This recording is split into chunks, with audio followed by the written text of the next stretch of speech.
জীবনে এমন অনেক মুহূর্ত আসে যখন আল্লাহ আমাদের স্পষ্ট সংকেত দেন, সতর্কবার্তা ও দিক নির্দেশনা দেন, কিন্তু দুঃখজনকভাবে অনেকেই সেগুলো উপেক্ষা করে। তারা ভাবে তাদের হাতে অগাধ সময় আছে, তাই দায়িত্ব পালনে দেরি করলেও কিছু হবে না। কিন্তু যখন তাদের জীবনে বিপদ আসে, সমস্যায় পড়ে, তখন তারা আল্লাহকেই দোষারোপ করে। কিন্তু বাস্তবতা কি? সত্যটা হলো আল্লাহ আমাদের আগেই সব উত্তর দিয়ে দিয়েছেন। সমস্যা হলো আমরা তা শুনতে চাই না। আমরা অপেক্ষা করতে থাকি যতক্ষণ না বড় কোনো বিপদ আমাদের উপর এসে পড়ে। যখন ক্ষতি হয়ে যায়, যখন জীবন শূন্য লাগে, দোয়া কবুল হয় না, মনে হয় আমরা পথ হারিয়েছি, আর তখন আফসোস করি।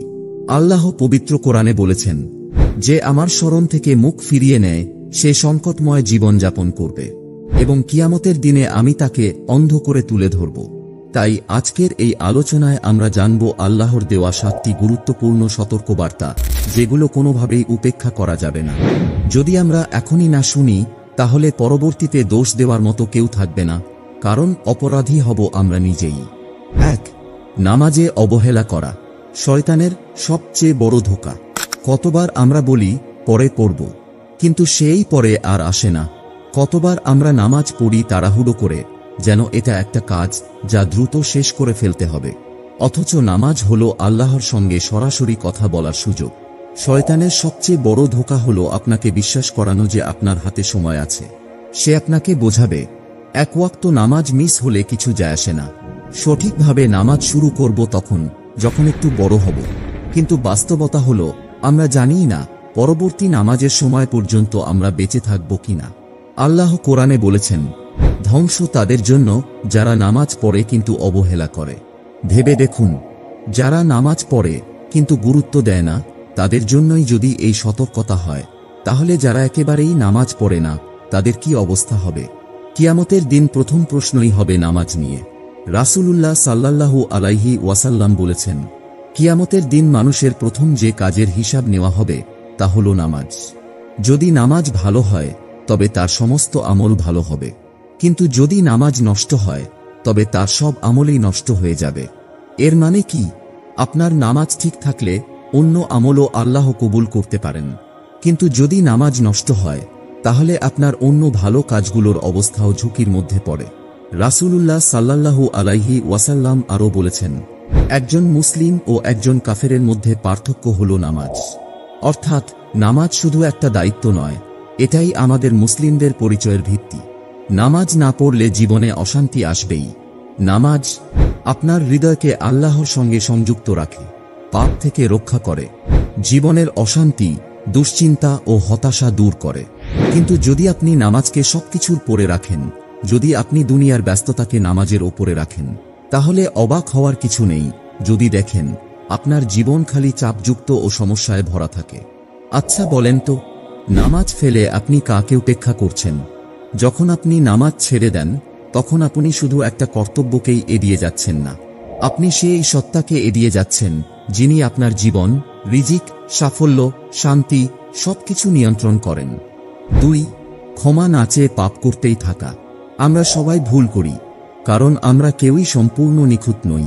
কিন্তু আসল বিপদ ভুল করা নয়, আসল বিপদ হলো পাপের মধ্যে পড়ে থাকা অথচ তওবা করার প্রয়োজনই অনুভব না করা। কিছু মানুষ এমনভাবে পাপ করে যেন এটা কোনো ব্যাপারই না। কেউ বলে এটা তেমন কোনো বড় পাপ না, কেউ বলে আল্লাহ তো ক্ষমাশীল। কিন্তু এভাবে চলতে চলতে তারা একসময় একই পাপ বারবার করতে থাকে, বিন্দুমাত্র অনুশোচনা ছাড়াই। অনেকেই ভাবে মাফ চাইলেই তো হয়ে যাবে, কিন্তু তারা ভুলে যায় তওবা করা মানে শুধু কিছু কথা বলা নয়, এটা হলো সত্যিকারের অনুশোচনা এবং পরিবর্তনের ইচ্ছা। আল্লাহ কোরআনে কঠোরভাবে সতর্ক করেছেন, যে আমার উপদেশ থেকে মুখ ফিরিয়ে নেবে তার জন্য সংকটময় জীবন অপেক্ষা করছে, আর কিয়ামতের দিন আমি তাকে অন্ধ করে তুলব। এর মানে কি? পাপ করে আল্লাহর স্মরণ ভুলে গেলে জীবনে অশান্তি আসবেই। কিয়ামতের দিন এমন অবস্থা হবে যা কল্পনাও করা কঠিন। আর এটি হলো শয়তানের সবচেয়ে বড় ফাঁদ। শয়তান আপনাকে এই দুইভাবে ধোঁকা দেয়। 1. তোমার পাপ খুব ছোট, এটা কোনো সমস্যা না। 2. তোমার পাপ এত বড় যে আল্লাহ কখনো ক্ষমা করবেন না। কিন্তু বাস্তবতা কি? আল্লাহর দয়া ও ক্ষমা আপনার যে কোনো পাপের চেয়ে বড়।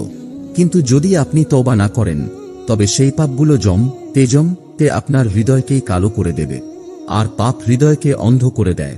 রাসূলুল্লাহ সাল্লাল্লাহু আলাইহি ওয়াসাল্লাম বলেছেন, যখন কোনো মুমিন পাপ করে তখন তার হৃদয়ে একটি কালো দাগ পড়ে। যদি সে তওবা করে তবে সেই দাগ মুছে যায়, কিন্তু যদি সে পাপ করতেই থাকে তবে কালো দাগগুলো ছড়িয়ে পড়ে এবং একসময় তার পুরো হৃদয় অন্ধকারে ঢেকে যায়। এটাই সেই ভয়ঙ্কর অবস্থা যখন হালাল হারামের পার্থক্য বোঝা যায় না, পাপ করেও মনে আর অপরাধ বোধ কাজ করে না। শেষে একসময় সত্য বুঝলেও পরিবর্তনের ইচ্ছাটাই হারিয়ে যায়। কিন্তু ভালো খবর হলো, যতক্ষণ আপনি জীবিত আছেন তওবার দরজা খোলা আছে। আল্লাহর রহমত সবকিছুর চেয়ে বড়, শুধু আন্তরিকভাবে ফিরে আসার দেরি। প্রশ্ন হলো, আপনি কি করছেন?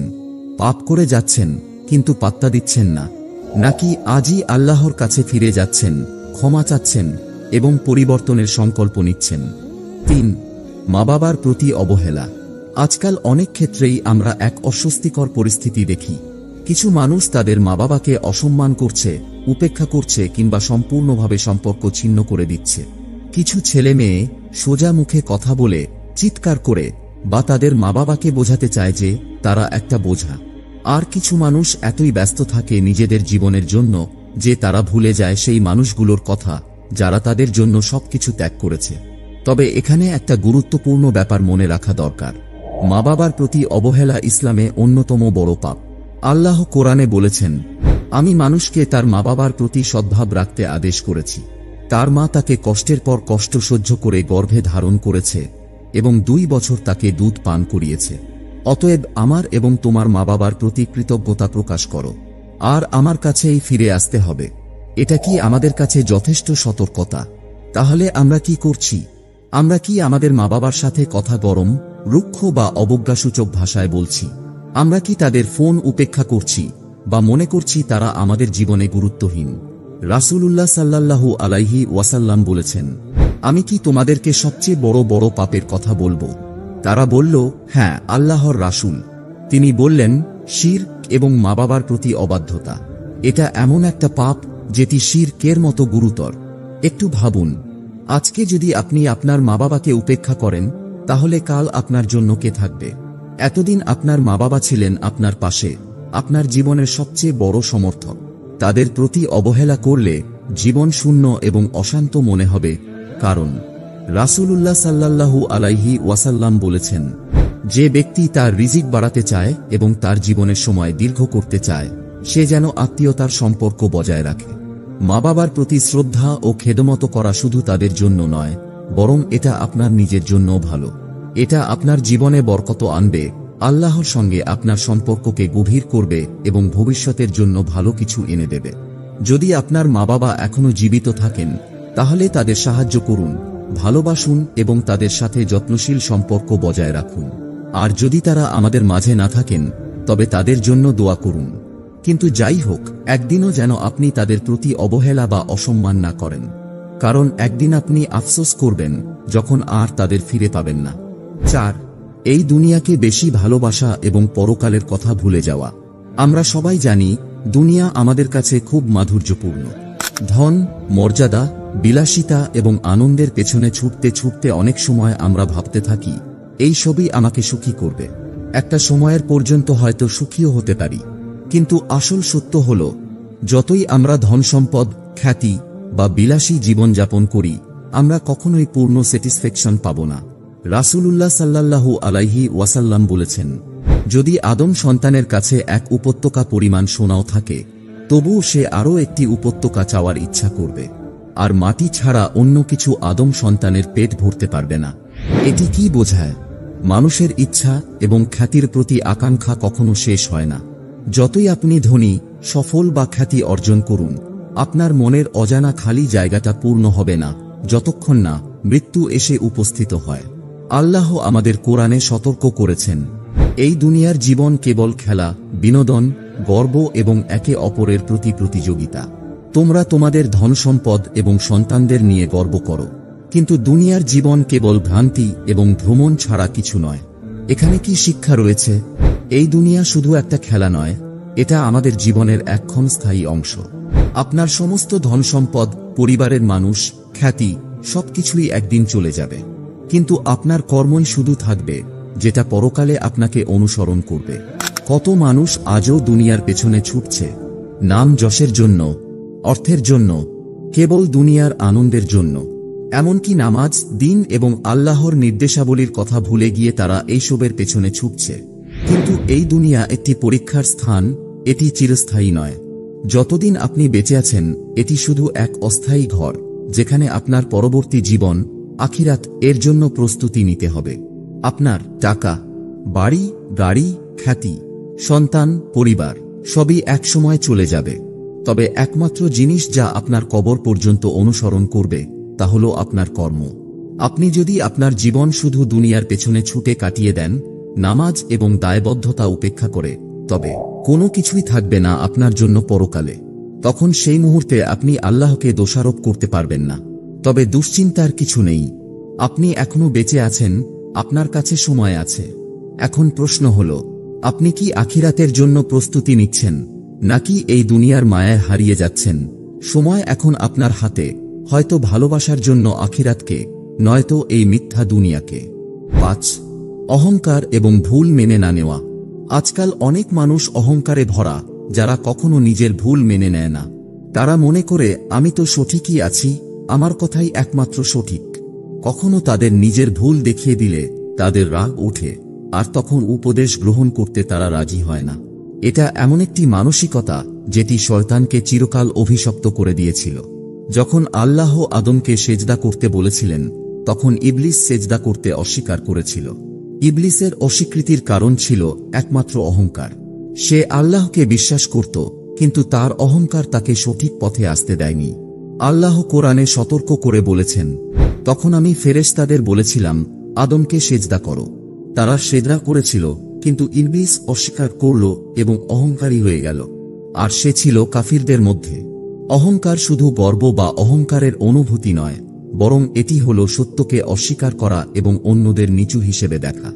রাসূলুল্লাহ সাল্লাল্লাহু আলাইহি ওয়াসাল্লাম বলেছেন, যে ব্যক্তির হৃদয়ে সরিষার দানার পরিমাণও অহংকার থাকবে, সে জান্নাতে প্রবেশ করবে না। তখন এক ব্যক্তি প্রশ্ন করেছিল, এটা কি তেমন, যদি কেউ ভালো পোশাক পরতে পছন্দ করে বা সুন্দর জুতো পরতে চায়? রাসূলুল্লাহ সাল্লাল্লাহু আলাইহি ওয়াসাল্লাম উত্তর দিলেন, আল্লাহ সুন্দর এবং তিনি সৌন্দর্য ভালোবাসেন। অহংকার হল সত্যকে অস্বীকার করা এবং মানুষকে অবমূল্যায়ন করা। এখানে রাসূলুল্লাহ সাল্লাল্লাহু আলাইহি ওয়াসাল্লাম স্পষ্ট বলেছেন, অহংকার মানে শুধু আত্মবিশ্বাস নয়, এটা হলো গাইডেন্স বা উপদেশ গ্রহণ না করা এবং অন্যদের ছোট করে দেখা। আজকাল কত মানুষ এমনভাবে নিজেদের ভুল মেনে নিতে নারাজ। যখন কেউ তাদের ভুল ধরিয়ে দেয়, তারা অপমানিত হয়ে যায়।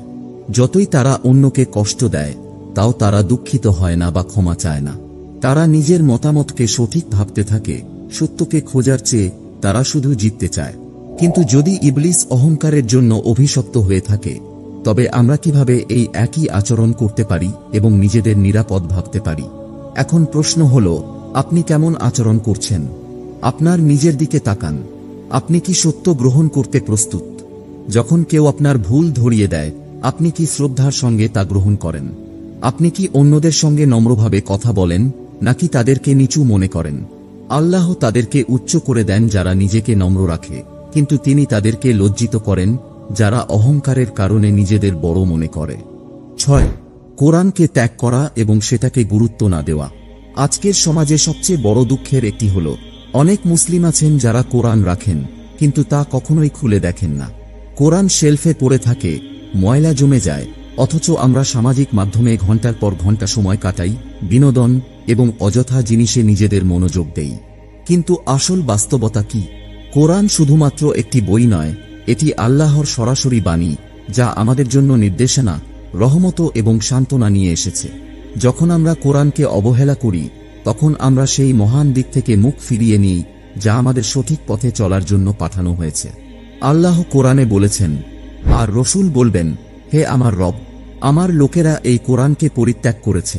কল্পনা করুন, কিয়ামতের দিন আপনি যখন উপস্থিত, তখন রাসূলুল্লাহ সাল্লাল্লাহু আলাইহি ওয়াসাল্লাম নিজেই বলবেন, তুমি কোরআনকে অবহেলা করেছ। কখনো কি মনে হয়েছে, আজকে তো সময় নেই, পরে পড়ব? এভাবে দিনের পর দিন মাসের পর মাস, বছরের পর বছর চলে যায় এবং আমরা কোরআন হাতে নেই না। অথচ রাসূলুল্লাহ সাল্লাল্লাহু আলাইহি ওয়াসাল্লাম বলেছেন, তোমাদের মধ্যে সবচেয়ে ভালো হলেন তারা যারা কোরআন শিখে এবং তা অন্যদের শেখায়। আমরা কতবার সামাজিক মাধ্যম এবং বিনোদনে ঘন্টার পর ঘন্টা সময় কাটাই, অথচ একটি পৃষ্ঠা কোরআন পড়ার জন্য সময় বের করতে পারি না, যা আমাদের জান্নাতে নিয়ে যাবে। আপনার মনে যদি শূন্যতা থাকে, কোরআনে ফিরে আসুন। যদি আপনার জীবন অস্থির মনে হয়, কোরআনে ফিরে আসুন। যদি আপনি আপনার ঈমান শক্তিশালী করতে চান, কোরআনে ফিরে আসুন। কারণ যখন আপনি কোরআনকে ত্যাগ করেন, তখন আপনি আপনার জীবনের সবচেয়ে শক্তিশালী আলো, নির্দেশনা এবং চিকিৎসাকে ত্যাগ করছেন। তাহলে এখন প্রশ্ন, আপনি কি আল্লাহর বাণী শুনতে সময় দিচ্ছেন, নাকি দুনিয়ার মায়ায় বিভ্রান্ত হয়ে তা অগ্রাহ্য করছেন? 7. মৃত্যুকে উপেক্ষা করা এবং চিরকাল বেঁচে থাকার মতো জীবন যাপন করা। আমরা সবাই জানি এই দুনিয়া স্থায়ী নয়, তবে অনেক সময় আমরা এমনভাবে জীবন যাপন করি যেন এটা কখনোই শেষ হবে না। আমরা ভবিষ্যতের জন্য পরিকল্পনা করি, আগামী বছর, আগামী দশক, বার্ধক্য, কিন্তু কখনোই ভাবি না যে আমাদের পরবর্তী শ্বাসটাই হয়তো নিশ্চিত নয়। কোরআনে আল্লাহ বলেছেন, প্রতিটি প্রাণী মৃত্যুর স্বাদ গ্রহণ করবে এবং তোমাদেরকে আমি ভালো ও খারাপ দিয়ে পরীক্ষা করব এবং তোমরা আমার কাছেই আবার ফিরে আসবে। আমরা সবাই জানি মৃত্যু আসবে, কিন্তু আমরা অনেক সময় এমনভাবে জীবন যাপন করি যেন এটি অনন্তকাল স্থায়ী হবে। আমরা সঠিক সময়ে তাওবা করি না, ভাবি যে আমাদের কাছে সময় আছে, আর এভাবেই জীবন চলতে থাকে। আমরা দুনিয়ার পেছনে ছুটে চলি, ভুলে যাই যে এই দুনিয়া শেষ হয়ে যাবে এবং সবকিছু একদিন মাটিতে মিশে যাবে। কিন্তু আমাদের আসল উদ্দেশ্য হল আল্লাহর সাথে পুনর্মিলন। রাসূলুল্লাহ সাল্লাল্লাহু আলাইহি ওয়াসাল্লাম বলেছেন, সুখ ও স্মৃতি ধ্বংসকারী মৃত্যুকে বারবার স্মরণ করো। তবে আজকাল অনেক মানুষ মৃত্যুকে কথায় আনতে ভয় পায়, যেন কথায় বললেই মৃত্যু আসবে। কিছু মানুষ মনে করে মৃত্যু শুধুমাত্র বৃদ্ধদের হবে, কিন্তু আমরা জানি কবরের মধ্যে সকল বয়সের মানুষই রয়েছে। মৃত্যুর সময় কোনো দ্বিতীয় সুযোগ থাকবে না, আর কোনো নামাজ, তাওবা বা ভালো কাজ কবুল হবে না। তখন শুধু আপনি, আপনার আমল এবং আল্লাহর বিচার। তবে ভালো খবরও রয়েছে, আপনি এখনো বেঁচে আছেন, এখনো আপনার হাতে সময় আছে। এটি হলো আপনার সুযোগ আল্লাহর কাছে ফিরে আসার, আপনার ভুলগুলো শুধরে নেওয়ার এবং এক নতুন জীবন শুরু করার। আল্লাহ কোরআনে বলেছেন, আল্লাহ কখনো কোনো জাতির অবস্থা পরিবর্তন করেন না যতক্ষণ না তারা নিজেদের অবস্থা পরিবর্তন না করে। এটি মানে পরিবর্তন শুরু হবে আপনার নিজের অন্তর থেকে। যদি নামাজ ছেড়ে দিয়ে থাকেন, এখনই নামাজ শুরু করুন। যদি আপনি পাপের দিকে চলে যান, আল্লাহর কাছে তাওবা করুন। যদি দুনিয়া এবং এর মায়ায় ডুবে যান, মনে রাখুন সবকিছু একদিন শেষ হয়ে যাবে, কিন্তু আপনার আমলই একমাত্র স্থায়ী হবে। আল্লাহ সবথেকে দয়ালু, কিন্তু তিনি সবথেকে ন্যায়পরায়ণও। আপনার কাছে এখনো সময় আছে, কিন্তু কত সময় আছে সেটা জানেন না। এখানে সতর্কতা দেয়া হয়েছে, তবে প্রশ্ন হল, আপনি কি শুনবেন? আল্লাহর কাছে ফিরে আসুন। যদি এই বার্তাটি আপনার হৃদয়ে পৌঁছায়, তাহলে কমেন্ট করুন, ইয়া আল্লাহ, আমাকে হেদায়েত দিন, দেরি হওয়ার আগেই। আপনার শব্দগুলো হয়তো অন্যদেরকে প্রেরণা দেবে এবং তারা নিজেদের ভুল সংশোধন করবে। আর মনে রাখবেন, লাইক এবং সাবস্ক্রাইব করা একদমই বিনামূল্যে, কিন্তু এতে আমাদের এই মহৎ কাজগুলো আরও বেশি মানুষের কাছে পৌঁছানোর সুযোগ পাবে। এতে আল্লাহর পথে আরও বেশি মানুষ ফিরতে পারবে এবং তা আমাদের জন্য হবে এক অমূল্য সওয়াব। আল্লাহ আমাদের গাফিলতির হাত থেকে রক্ষা করুন, আমাদের হৃদয়গুলোকে সঠিক পথের দিকে পরিচালিত করুন এবং আমাদেরকে এই জীবন এবং পরকালে সর্বোত্তম সম্মান দিন। আমিন। জীবনে এমন অনেক মুহূর্ত আসে যখন আল্লাহ আমাদের স্পষ্ট সংকেত দেন, সতর্কবার্তা ও দিক নির্দেশনা দেন, কিন্তু দুঃখজনকভাবে অনেকেই সেগুলো উপেক্ষা করে। তারা ভাবে তাদের হাতে অগাধ সময় আছে, তাই দায়িত্ব পালনে দেরি করলেও কিছু হবে না। কিন্তু যখন তাদের জীবনে বিপদ আসে, সমস্যায় পড়ে, তখন তারা আল্লাহকেই দোষারোপ করে। কিন্তু বাস্তবতা কি? সত্যটা হলো, আল্লাহ আমাদের আগেই সব উত্তর দিয়ে দিয়েছেন। সমস্যা হলো আমরা তা শুনতে চাই না। আমরা অপেক্ষা করতে থাকি যতক্ষণ না বড় কোনো বিপদ আমাদের উপর এসে পড়ে। যখন ক্ষতি হয়ে যায়, যখন জীবন শূন্য লাগে, দোয়া কবুল হয় না, মনে হয় আমরা পথ হারিয়েছি, আর তখন আফসোস করি। আল্লাহ পবিত্র কোরআনে বলেছেন, যে আমার স্মরণ থেকে মুখ ফিরিয়ে নেয় সে সংকটময় জীবন যাপন করবে। এবং কিয়ামতের দিনে আমি তাকে অন্ধ করে তুলে ধরব। তাই আজকের এই আলোচনায় আমরা জানব আল্লাহর দেওয়া 7টি গুরুত্বপূর্ণ সতর্কবার্তা, যেগুলো কোনোভাবেই উপেক্ষা করা যাবে না। যদি আমরা এখনই না শুনি, তাহলে পরবর্তীতে দোষ দেওয়ার মতো কেউ থাকবে না, কারণ অপরাধী হব আমরা নিজেই। 1. নামাজে অবহেলা করা শয়তানের সবচেয়ে বড় ধোঁকা। কতবার আমরা বলি পরে পড়ব, কিন্তু সেই পরে আর আসে না। কতবার আমরা নামাজ পড়ি তাড়াহুড়ো করে, যেন এটা একটা কাজ যা দ্রুত শেষ করে ফেলতে হবে, অথচ নামাজ হলো আল্লাহর সঙ্গে সরাসরি কথা বলার সুযোগ। শয়তানের সবচেয়ে বড় ধোঁকা হলো আপনাকে বিশ্বাস করানো যে আপনার হাতে সময় আছে। সে আপনাকে বোঝাবে, এক ওয়াক্ত নামাজ মিস হলে কিছু যায় আসে না, সঠিকভাবে নামাজ শুরু করব তখন যখন একটু বড় হব। কিন্তু বাস্তবতা হলো আমরা জানিই না পরবর্তী নামাজের সময় পর্যন্ত আমরা বেঁচে থাকব কিনা। আল্লাহ কোরআনে বলেছেন, ধ্বংস তাদের জন্য যারা নামাজ পড়ে কিন্তু অবহেলা করে।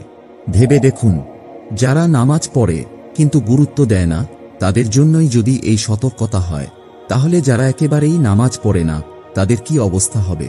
কিয়ামতের দিন প্রথম প্রশ্নই হবে নামাজ নিয়ে। রাসূলুল্লাহ সাল্লাল্লাহু আলাইহি ওয়াসাল্লাম বলেছেন, কিয়ামতের দিন মানুষের প্রথম যে কাজের হিসাব নেওয়া হবে তা হলো নামাজ। যদি নামাজ ভালো হয় তবে তার সমস্ত আমল ভালো হবে, কিন্তু যদি নামাজ নষ্ট হয় তবে তার সব আমলই নষ্ট হয়ে যাবে।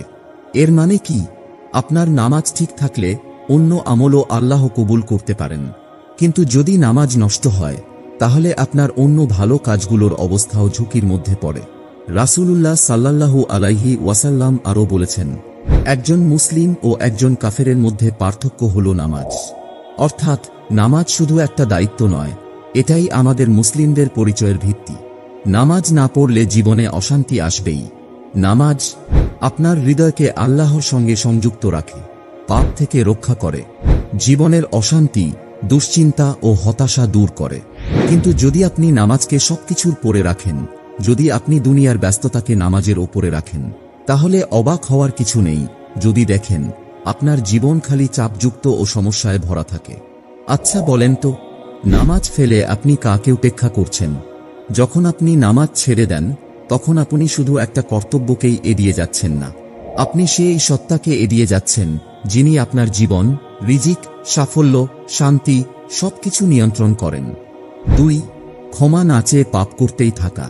আমরা সবাই ভুল করি, কারণ আমরা কেউই সম্পূর্ণ নিখুঁত নই। কিন্তু আসল বিপদ ভুল করা নয়, আসল বিপদ হলো পাপের মধ্যে পড়ে থাকা অথচ তওবা করার প্রয়োজনই অনুভব না করা। কিছু মানুষ এমনভাবে পাপ করে যেন এটা কোনো ব্যাপারই না। কেউ বলে এটা তেমন কোনো বড় পাপ না, কেউ বলে আল্লাহ তো ক্ষমাশীল। কিন্তু এভাবে চলতে চলতে তারা একসময় একই পাপ বারবার করতে থাকে, বিন্দুমাত্র অনুশোচনা ছাড়াই। অনেকেই ভাবে মাফ চাইলেই তো হয়ে যাবে, কিন্তু তারা ভুলে যায় তওবা করা মানে শুধু কিছু কথা বলা নয়, এটা হলো সত্যিকারের অনুশোচনা এবং পরিবর্তনের ইচ্ছা। আল্লাহ কোরআনে কঠোরভাবে সতর্ক করেছেন, যে আমার উপদেশ থেকে মুখ ফিরিয়ে নেবে তার জন্য সংকটময় জীবন অপেক্ষা করছে, আর কিয়ামতের দিন আমি তাকে অন্ধ করে তুলব। এর মানে কি? পাপ করে আল্লাহর স্মরণ ভুলে গেলে জীবনে অশান্তি আসবেই। কিয়ামতের দিন এমন অবস্থা হবে যা কল্পনাও করা কঠিন। আর এটি হলো শয়তানের সবচেয়ে বড় ফাঁদ। শয়তান আপনাকে এই দুইভাবে ধোঁকা দেয়। 1. তোমার পাপ খুব ছোট, এটা কোনো সমস্যা না। 2. তোমার পাপ এত বড় যে আল্লাহ কখনো ক্ষমা করবেন না। কিন্তু বাস্তবতা কি? আল্লাহর দয়া ও ক্ষমা আপনার যে কোনো পাপের চেয়ে বড়। কিন্তু যদি আপনি তওবা না করেন, তবে সেই পাপগুলো তে আপনার হৃদয়কেই কালো করে দেবে, আর পাপ হৃদয়কে অন্ধ করে দেয়। রাসূলুল্লাহ সাল্লাল্লাহু আলাইহি ওয়াসাল্লাম বলেছেন, যখন কোনো মুমিন পাপ করে তখন তার হৃদয়ে একটি কালো দাগ পড়ে। যদি সে তওবা করে তবে সেই দাগ মুছে যায়, কিন্তু যদি সে পাপ করতেই থাকে তবে কালো দাগগুলো ছড়িয়ে পড়ে এবং একসময় তার পুরো হৃদয় অন্ধকারে ঢেকে যায়। এটাই সেই ভয়ঙ্কর অবস্থা যখন হালাল হারামের পার্থক্য বোঝা যায় না, পাপ করেও মনে আর অপরাধ বোধ কাজ করে না। শেষে একসময় সত্য বুঝলেও পরিবর্তনের ইচ্ছাটাই হারিয়ে যায়। কিন্তু ভালো খবর হলো, যতক্ষণ আপনি জীবিত আছেন তওবার দরজা খোলা আছে। আল্লাহর রহমত সবকিছুর চেয়ে বড়, শুধু আন্তরিকভাবে ফিরে আসার দেরি। প্রশ্ন হলো, আপনি কি করছেন? পাপ করে যাচ্ছেন কিন্তু পাত্তা দিচ্ছেন না, নাকি আজই আল্লাহর কাছে ফিরে যাচ্ছেন, ক্ষমা চাচ্ছেন এবং পরিবর্তনের সংকল্প নিচ্ছেন? 3. মা বাবার প্রতি অবহেলা। আজকাল অনেক ক্ষেত্রেই আমরা এক অস্বস্তিকর পরিস্থিতি দেখি। কিছু মানুষ তাদের মা বাবাকে অসম্মান করছে, উপেক্ষা করছে কিংবা সম্পূর্ণভাবে সম্পর্ক ছিন্ন করে দিচ্ছে। কিছু ছেলে মেয়ে সোজা মুখে কথা বলে, চিৎকার করে বা তাদের মা বাবাকে বোঝাতে চায় যে তারা একটা বোঝা। আর কিছু মানুষ এতই ব্যস্ত থাকে নিজেদের জীবনের জন্য যে তারা ভুলে যায় সেই মানুষগুলোর কথা যারা তাদের জন্য সবকিছু ত্যাগ করেছে। তবে এখানে একটা গুরুত্বপূর্ণ ব্যাপার মনে রাখা দরকার। মা বাবার প্রতি অবহেলা ইসলামে অন্যতম বড় পাপ। আল্লাহ কোরআনে বলেছেন, আমি মানুষকে তার মা বাবার প্রতি সদ্ভাব রাখতে আদেশ করেছি। তার মা তাকে কষ্টের পর কষ্ট সহ্য করে গর্ভে ধারণ করেছে এবং 2 বছর তাকে দুধ পান করিয়েছে। অতএব আমার এবং তোমার মা বাবার প্রতি কৃতজ্ঞতা প্রকাশ করো, আর আমার কাছেই ফিরে আসতে হবে। এটা কি আমাদের কাছে যথেষ্ট সতর্কতা? তাহলে আমরা কি করছি? আমরা কি আমাদের মা বাবার সাথে কথা গরম, রুক্ষ বা অবজ্ঞাসূচক ভাষায় বলছি? আমরা কি তাদের ফোন উপেক্ষা করছি বা মনে করছি তারা আমাদের জীবনে গুরুত্বহীন? রাসূলুল্লাহ সাল্লাল্লাহু আলাইহি ওয়াসাল্লাম বলেছেন, আমি কি তোমাদেরকে সবচেয়ে বড় বড় পাপের কথা বলবো? তারা বলল, হ্যাঁ আল্লাহর রাসূল। তিনি বললেন, শিরক এবং মা বাবার প্রতি অবাধ্যতা। এটা এমন একটা পাপ যেটি শিরকের মতো গুরুতর। একটু ভাবুন, আজকে যদি আপনি আপনার মা বাবাকে উপেক্ষা করেন, তাহলে কাল আপনার জন্য কে থাকবে? এতদিন আপনার মা বাবা ছিলেন আপনার পাশে, আপনার জীবনের সবচেয়ে বড় সমর্থক। তাদের প্রতি অবহেলা করলে জীবন শূন্য এবং অশান্ত মনে হবে। কারণ রাসূলুল্লাহ সাল্লাল্লাহু আলাইহি ওয়াসাল্লাম বলেছেন, যে ব্যক্তি তার রিজিক বাড়াতে চায় এবং তার জীবনের সময় দীর্ঘ করতে চায়, সে যেন আত্মীয়তার সম্পর্ক বজায় রাখে।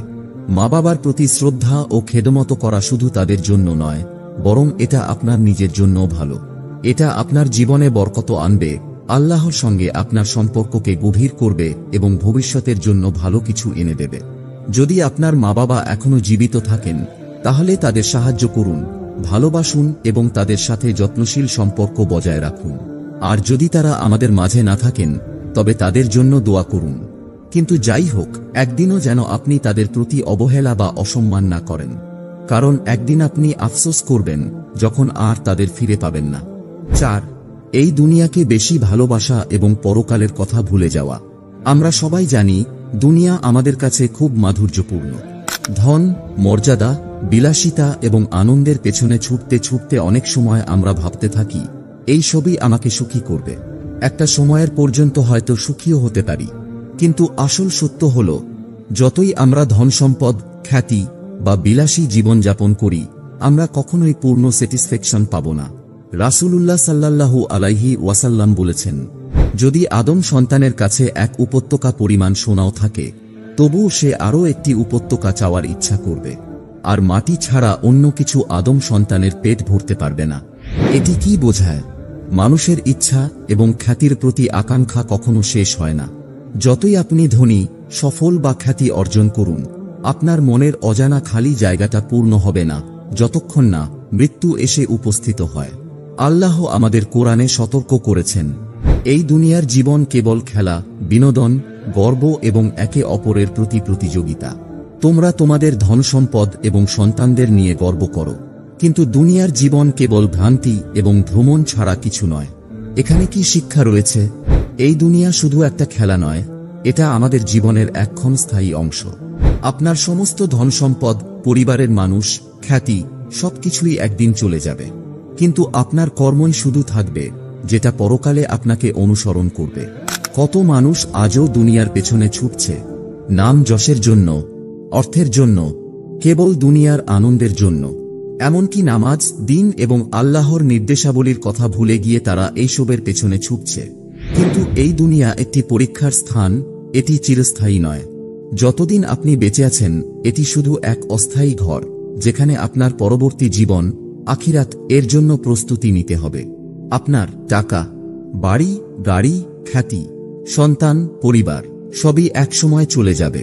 তবে একমাত্র জিনিস যা আপনার কবর পর্যন্ত অনুসরণ করবে, তা হল আপনার কর্ম।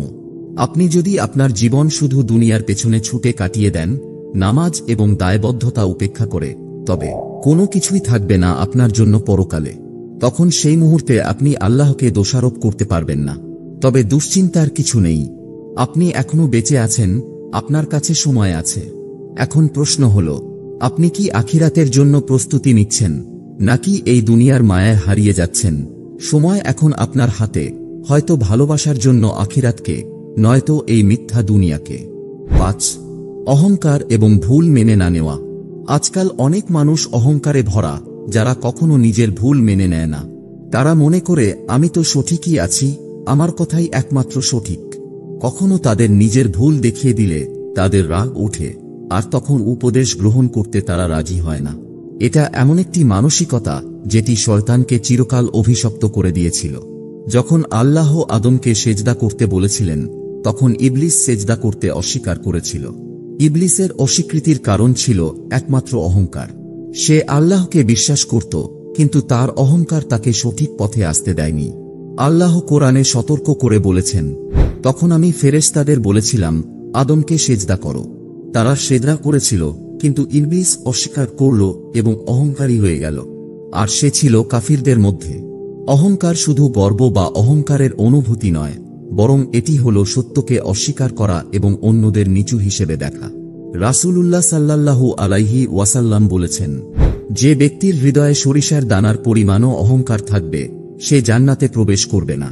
তখন এক ব্যক্তি প্রশ্ন করেছিল, এটা কি তেমন, যদি কেউ ভালো পোশাক পরতে পছন্দ করে বা সুন্দর জুতো পরতে চায়?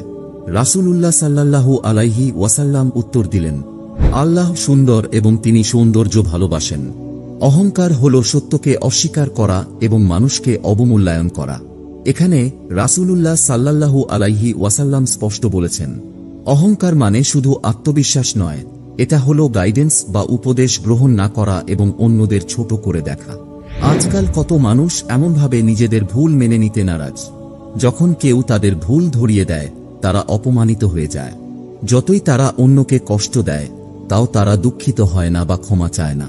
তারা নিজের মতামতকে সঠিক ভাবতে থাকে, সত্যকে খোঁজার চেয়ে তারা শুধু জিততে চায়। কিন্তু যদি ইবলিস অহংকারের জন্য অভিশপ্ত হয়ে থাকে, তবে আমরা কিভাবে এই একই আচরণ করতে পারি এবং নিজেদের নিরাপদ ভাবতে পারি? এখন প্রশ্ন হল, আপনি কেমন আচরণ করছেন? আপনার নিজের দিকে তাকান। আপনি কি সত্য গ্রহণ করতে প্রস্তুত?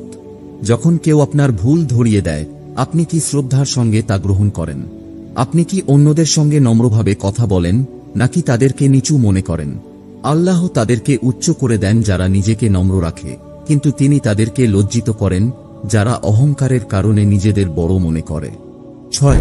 কোরআনকে ত্যাগ করা এবং সেটাকে গুরুত্ব না দেওয়া।